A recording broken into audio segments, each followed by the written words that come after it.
रामायण की सुंदर कथा में थोड़ा प्रवेश करें तो रामायण में जब हनुमान जी महाराज सीता शोध करके पुनः वापिस किष्किंधा में प्रवेश हुए, तब सब वानर दल उसके साथ में थे। हनुमान जी महाराज की बड़ी जोर जोर से जय जयकार करते हुए प्रभु श्री राम के पास पहुंचे। प्रभु श्री राम के पास पहुंचे, भगवान ने उसका स्वागत किया और गले लगाया। फिर भी यहाँ पे हनुमान जी महाराज की सभी वानर जय जयकार कर रहे थे। जो किष्किंधा में प्रभु श्री राम और सुग्रीव की जो जय जयकार हो रही थी, उस जय जयकार आज हनुमान जी महाराज की हो रही।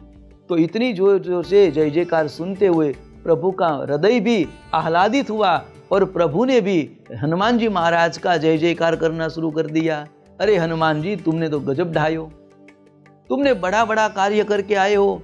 जो असंभव कार्य था वो कार्य तुम करके आए हो। जो समुद्र को कोई लांघ नहीं सकता, उस समुद्र को तूने लांघ दिया। जो लंका सोने की बनी हुई है, उस सोने की लंका को तूने जलाकर आ गए। ऐसा बड़ा वीर महावीर कार्य आप ही कर सकते हो। ऐसी भगवान ने उसकी प्रशंसा आरंभ कर दी। अब प्रशंसा आरंभ भगवान जब करते हैं तो हनुमान जी तुरंत चरण में पड़ गए, प्रभु आप माफ करिए। ये सब वानर दल जो जय जयकार कर रहे, वो तो समझा जा सकता है कि मेरे छोटे हैं, मेरे अनुज है, इसलिए वो सब जय जयकार कर सकते हैं। पर प्रभु इस दास की अभिमान आप तो नहीं बढ़ाओ, आप तो सब जानते हो, करने कराने वाले आप हो। इसमें मैं क्या किया है? मैं कुछ नहीं किया हूँ, सब करने कराने वाले आप हो प्रभु। हनुमान जी महाराज तुरंत शरण में गिर गए और प्रभु आप प्रशंसा मत करिए। राम जी ने कहा, अरे हनुमान, मैं प्रशंसा झूठी थोड़ी कर रहा हूँ। तुमने कार्य किया है तो तुम्हारी प्रशंसा होनी चाहिए। तुमने इतने बड़े समुद्र को लांघा है, इतनी सोना की लंका को तूने जलाया है और असुर दल में से विजय होकर सीता की शोध करके तुम यहाँ पे आए हो, तो तुम्हारी प्रशंसा होनी चाहिए। तो हनुमान जी चरण में पड़कर प्रभु को प्रार्थना करने लगे, प्रभु आप इस दास का अभिमान तो नहीं बढ़ाए, करने कराने वाले सभी आप हो, इसमें मैंने कुछ नहीं किया है। ऐसे हनुमान जी महाराज चरण में पड़ गए। तब राम जी ने कहा कि अरे हनुमान, हम झूठी प्रशंसा तो नहीं कर रहे, आपने कार्य किया है और हम आपकी गुणानुवाद गा रहे हैं। हनुमान जी ने कहा, प्रभु मैंने कुछ नहीं किया, सब आपकी कृपा से हुआ है। तब भगवान राम ने कहा कि अरे मेरी कृपा से नहीं, ये तो तुम्हारा ही पराक्रम है। इतने बड़े समुद्र को आपने लांघ लिया, तो वो कैसे लांघा? वो तुम्हारी शक्ति तो थी। हनुमान जी ने कहा, नहीं प्रभु, मेरी शक्ति नहीं थी। और मैंने कहाँ समुद्र लांघा है? मैंने कहाँ समुद्र को लांघा है? ऐसा हनुमान जी ने कहा। तब राम जी ने कहा, अरे तो समुद्र लांघा नहीं है आपने, समुद्र कूदा नहीं है आपने, तो फिर कैसे लंका पहुंचे? क्या तुम्हें कोई जहाज मिल गया था? तो हनुमान जी ने कहा, हाँ प्रभु, मैं तो जहाज में बैठकर लंका में पहुंच गया था।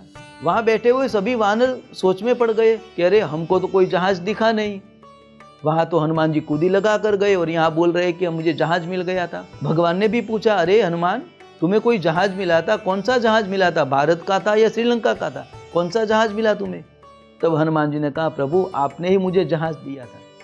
अरे मैंने दिया था? तो कहा, जब हम सीता की शोध करने निकले तब आपने किसी और व्यक्ति को कुछ नहीं दिया, परंतु आपने मुझे बुलाकर आपने मुझे जो चीज दी थी, वो चीज वही मेरा जहाज था। आपने जब मुद्रिका मुझे प्रदान की, तभी मैं समझ गया था भगवान कि आप ही ये कार्य मेरे से करवाने वाले हो, आप ही चाहते हो कि ये कार्य मैं करूं, इसलिए ही आपने मुझे मुद्रिका प्रदान की।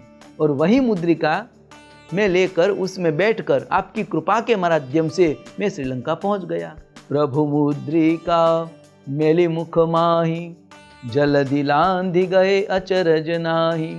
प्रभु उसमें अचरज कहाँ की बात है? आपने जो मुद्रिका दी है वही मुद्रिका मेरा जहाज बन गई और वो मुद्रिका लेकर मैं श्रीलंका में पहुंच गया। और वहां पे लंका में पहुंचने के बाद मैं सीता माता की शोध करके सीता माता के चरण में गया और माता को आपका परिचय दिया। वह मुद्रिका माता जी को लौटा दी। फिर बाद में सोचने लगा कि मैंने जो जहाज लेके आया था वो जहाज तो माता जी को दे दिया, अब मैं वापिस घर कैसे जाऊंगा? प्रभु को संदेश कैसे सुनाऊंगा? इसलिए मैं माता के पास गया और माँ सीता को प्रार्थना की, हे माँ, प्रभु ने जो जहाज दिया था वो तो मैंने आपके पास छोड़ दिया, अब मैं घर कैसे जाऊं? तब माँ ने कृपा की मेरे पे। माँ ने अपने माथे से उतार कर तब सीता माता ने कहा कि बेटा चिंता मत करो, तुम पिताजी के जहाज में आए हो, मैं तुम्हें मेरा जहाज देती हूँ, मेरे जहाज में तुम पिताजी के पास पहुँचो, भगवान के पास पहुँचो।